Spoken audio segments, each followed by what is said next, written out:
एक शाम प्राची टीवी पर सीरियल देख रही होती है। तभी उसकी सास वहां आती है। अरे सीरियल में तो ऐसे मग्न है जैसे आज रात का खाना पड़ोसी आकर बनाएंगे। मुझे पता ही नहीं था आपने अपने बेटे की शादी पड़ोस में भी की हुई है। हैं? मतलब?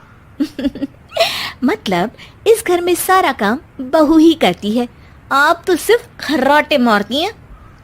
अच्छा जी, फिलहाल तो तुम आराम फरमा रही हो, चलो जाओ, ये मेरे टीवी देखने का समय है। आहा, इसीलिए मुझे भगाया जा रहा है। सॉरी, अब तो बिल्कुल नहीं जाऊंगी। प्राची की इस बात पर दोनों सास बहू के बीच टीवी रिमोट के पीछे बच्चों जैसे छीना झपटी शुरू हो जाती है, जिसके बीच श्लोक भी काम से घर वापस आ जाता है। आज मेरी चूहे बिल्ली की जोड़ी किस बात पर झगड़ रही है? अरे तेरे बीवी मुझे टीवी ही नहीं देखने दे रही। अरे तुम्हारी मम्मी मुझे खाना बनाने के लिए फोर्स कर रही है। अरे वाह, ऐसे बेतुके रीजन पर तो बच्चे भी झगड़ा नहीं करते। अरे मुझे कुछ मत बोल, सब इसने ही शुरू किया है। हाँ हाँ, जैसे आप तो बहुत दूध की धूली है ना। अरे बस, दोनों चुप। प्राची जाओ, खाने की तैयारी करो। और माँ तुम छोड़ो, तुम्हें क्या बोलूं, शांति से अपना सीरियल देखो, मुझे दोबारा लड़ने की आवाज सुनाई नहीं देनी चाहिए। ऐसा बोलकर श्लोक वहां से चला जाता है, जिसके पीछे पीछे प्राची भी कुछ न कुछ बड़बड़ाते हुए रसोई में चली जाती है। हाँ हाँ, सासू जी को तो कुछ बोलेंगे ही नहीं, बस मुझ पर ही हुक्म चलता है, खाना बनाओ, जैसे मैं इनके घर में खाना बनाने के लिए आई हूँ।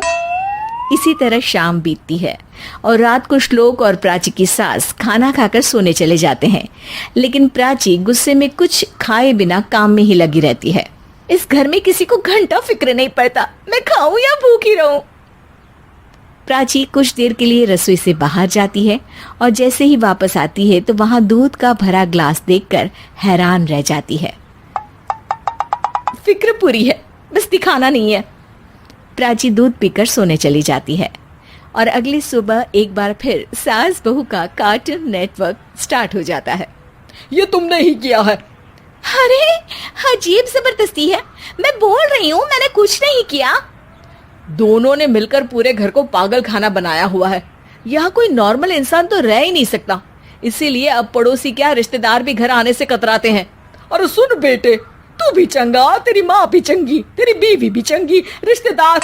हाँ जी, आपको नहीं पता क्या, गंगाधर ही शक्तिमान है, रिश्तेदार ही। हाँ हाँ, बस समझ गया।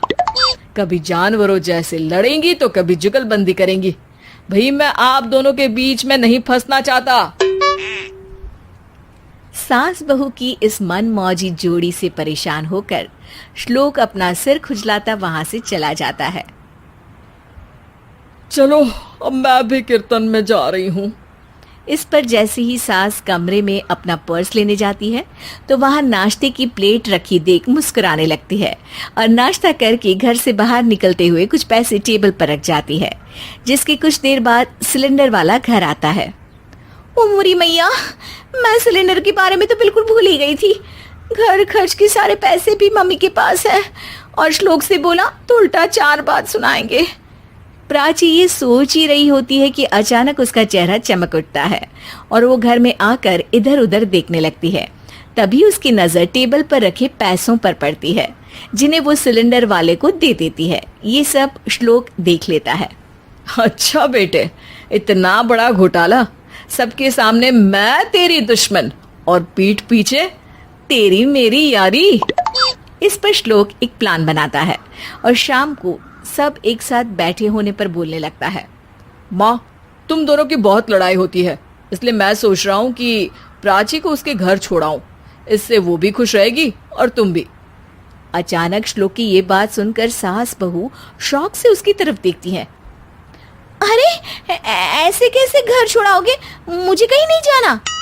अरे तुमने बोला नहीं पर मैंने सुन लिया, तुम्हें मम्मी के साथ रहना अच्छा नहीं लगता, मुझे पता है। अरे वो, अरे जब बहू खुद कुछ काम बोले तो वो तुझे सुनता नहीं, और अब जो इसने बोला ही नहीं वो तू समझ गया। जब उसे नहीं जाना तो फिर जबरदस्ती क्यों कर रहा है? अच्छा, फिर आपको मौसी के घर छोड़ाता हूँ, बस अब आप दोनों एक घर में एक छत के नीचे नहीं रह सकती। मैं इस टॉम एंड जेरी की जोड़ी को और नहीं झेल सकता। है? ऐसे कैसे नहीं रह सकते?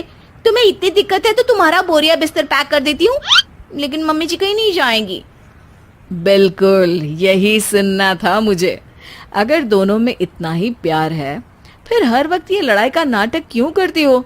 देखा मैंने कैसे माँ किचन में दूध रखती है और तुम उनके लिए कमरे में नाश्ता रखती हो, और कैसे वो पहले ही तुम्हारी दिक्कत समझकर घर में पैसे रखकर बाहर जाती है।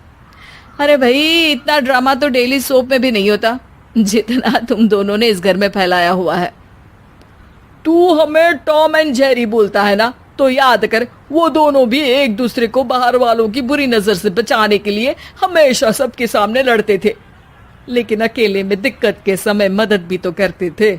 बस हमारा रिश्ता भी कुछ ऐसा ही है। और वैसे भी अगर सास बहू में तू मैं नहीं होती तो दुनिया वालों को कहानियां कैसे मिलेंगी?